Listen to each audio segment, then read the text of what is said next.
শতভাগ সঠিক। এরা অসাধু অফিসার, এরা অসাধু রাষ্ট্রের কর্মচারী। এই বার্তা তার গ্রামের বাড়ি পৌঁছে যাবে, এয়ারপোর্টে পৌঁছে যাবে, আন্তর্জাতিক অঙ্গনে পৌঁছে দেবে বাংলাদেশ জনগণ পার্টি। আপনারা যদি ভেবে থাকেন আপনারা এই প্রশাসনের প্রোটেকশন নিয়ে এসি রুমের মধ্যে নিরাপদে আছেন, ভুল ভাবছেন।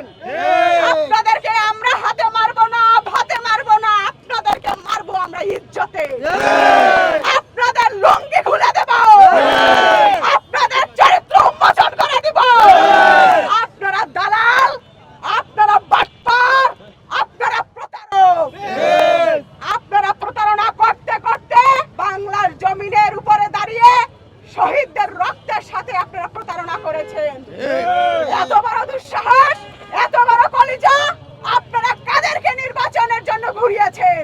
আজকে আমি যারি রিস্ক নিয়েছি, 17 বছর শান্তিতে ঘরে ঘুমাতে পারি নাই, 18টা ডিজিটাল নিরাপত্তা আইনের মামলা খেয়েছি, হারুনের কাছে একাধিকবার আটক হয়েছি, মিন্টু রুটে একাধিকবার ভাত না খাইয়ে আমাদেরকে বসিয়ে রেখেছে, আমরা ঠিকমতো ইউনিভার্সিটিতে যেতে পারি নাই, পরিবারের সাথে ঈদ করতে পারি নাই। এই নতুন বাংলাদেশ গড়ার জন্য আমরা এই ত্যাগ করেছি, আপনারা তার বিনিময়ে আমাদেরকে পুরস্কৃত করলেন। সংগ্রামী বন্ধুগণ, আজকে আমরা এই মানববন্ধনের মাধ্যমে একটা বার্তা দিতে চাই। বাংলাদেশ আমজনগণ পার্টির গণবিজ্ঞপ্তি জারি করেছেন, প্রতীক বরাদ্দ করেছেন। এটি নিয়ে আর আপনারা কালক্ষেপণ করবেন না।